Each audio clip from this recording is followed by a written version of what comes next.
Varner with talk2sv.com. Sitting here with the dynamic and lovely Burrell, founder, director of Fashion on the Square, a celebrated event here in San Francisco.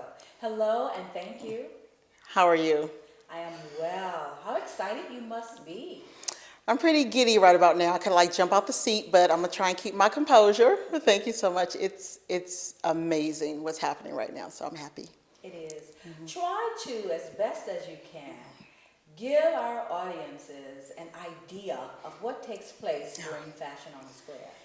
The whole purpose around it was to really blend those designers that may not be at New York Fashion Week or Paris or Milan, but they still bring it. They still have amazing designs, they're talented, and bringing them to a destination that's very much sought after, I would say.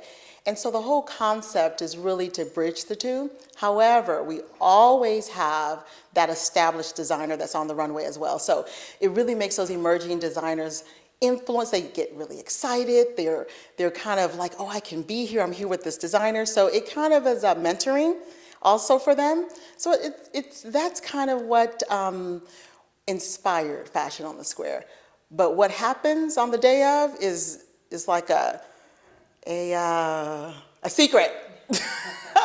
But everything from camaraderie, friendships, mentoring, people are emotional. They get the children because we always have kids.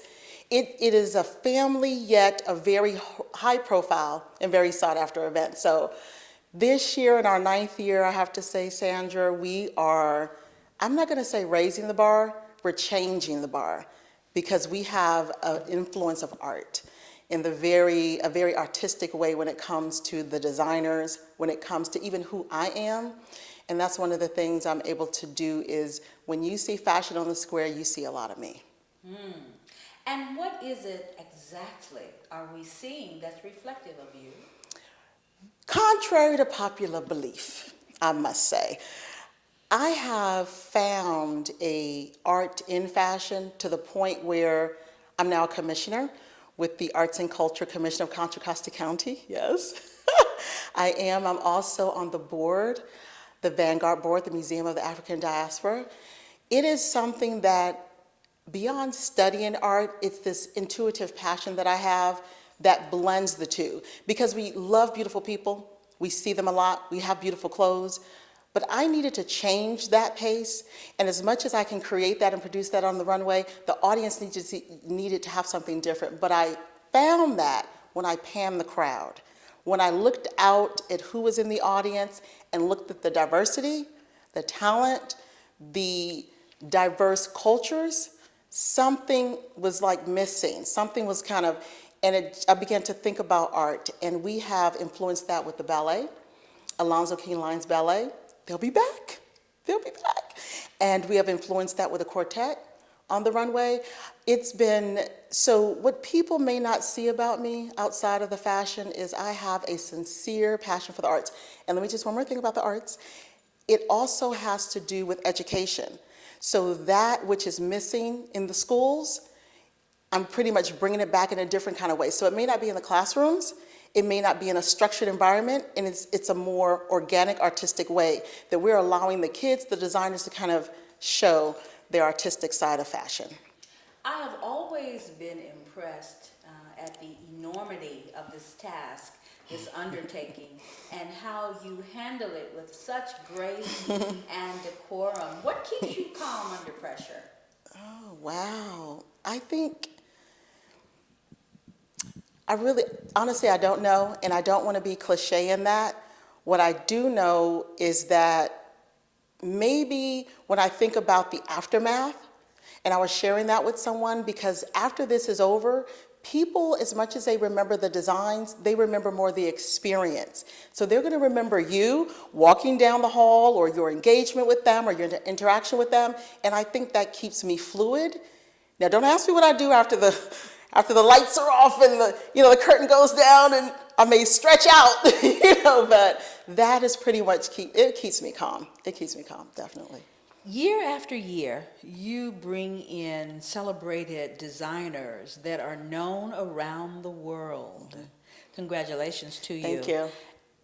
How do you decide which designer to bring in each year? I actually do a reverse, and I say that because I look for the reputation of the person, because we have amazing, talented national and international designers out there. But because I'm a publicist, from a PR perspective, it's a branding thing for me. So as much as we can have a lot of the designers on the runway, it has to also fit back to who I am as a person, and it has to brand right. So I go there first. I do my research. I create relationships first. The folks that I've reached out to have heard of me or I've spoken to them before, and I take my time. So when I thought about Colleen Quinn this year, looking at her for 7, 8 years, watched the evolution, never met her a day in my life until about, I would say, 2 months ago. And it's been actually magnetic. We're like the sisters we never had to one another. But that's because I really took the time to study. And I really took the time and I wasn't like reaching out or calling or anything like that. But when you say the name Colleen Quinn, you have no worries. She's impeccable in her reputation. People love her. She's genuine. She's honest. And so now I have a package. And that art piece was important to me. And you know what? I didn't even know that she was painting when I reached out. And that's pretty amazing, because now that we have blended the organization, FOTS, and the arts very fluidly, there you are. But I think that has a lot to do with energy. And I know I don't want to get all into spirituality and things of that nature, but I do believe that everything that I've done in these 9 years have a trajectory. And they get to this point where it all makes sense. Just being in this lounge makes sense, a lounge that she designed here at the Personality Hotel. Never even knew this was going to happen, but it all kind of came together. When you talked about just your vision and what you set out to do, and now here you are at your 9th year, talk about the evolution of Fashion on the Square. What was it when you started? What has it become? When it started, we were on Union Square with about 50 vendors, all on Union Square, and we had t-shirts and jeans on the runway, and we had a ball. It was outdoors, it was fun, it was free, hundreds and hundreds of people, it was great. It has evolved to where we've lost a lot of footage in the fashion industry here in San Francisco. We've had some things that were here for many, many years that are not here anymore. So taking it from Union Square was not a decision. I didn't say we're about to go outdoors and go indoors. It made its way to that platform where we're indoors at the Intercontinental Hotel for the past 3 years, based on what the best presentation of who was going to be on the runway. So when you think about Union Square, you're pretty much outdoors, you're kind of separated. You can't see the embroidery or the crystals or the design. When you think about being indoors on the runway, you're up close and personal. So the elevation or the traveling that Fashion on the Square did in terms of change took us to indoors. And now we are still doing children. I will always do children. I have 10. Did you know that? No. No, just kidding. I love children. I love education. I love the arts. And so we have them. We have models that are very diverse. We have designers that are diverse. So it has now become the most sought after fashion show on the West Coast. It is the most anticipated fashion show. But nobody ever expects what we really produce. They have to wait till they get there. I love the surprise of what you do and the surprise that you keep as an element of the show. And we started our conversation talking about Paris and Milan and New York and some of the famed places where fashion shows take place. San Francisco is that because of Fashion on the Square. Oh, thank you. And I want to say Thank thank you. you for all that you do, for the excellence that you embody, and for the joy and passion that you bring to this project. Thank you so much. I'm honored. I really am. And I have to give a huge thanks to whom I call the Unsung Diva Production. These are ladies who have been in my life pretty much since the beginning.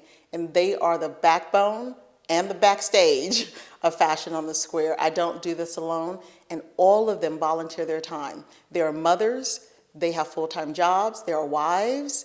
They still, at the end of the day, will put in an extra 7, 8, 9 hours. and stay till 12, stay till 1, stay till 2.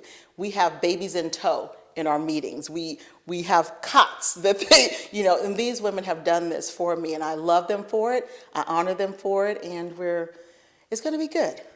It is good and so needed, so wonderful that you would bring a high-end fashion show and make it so successful without compromise, having the same quality, the same level of expectation that those in the industry have of any fashion show around the world. You've done that right here in San Francisco Thank with you. Fashion on the Square. Thank you. Thank you so much. Thank you, Yanad Burrell. Thank you. Thank you.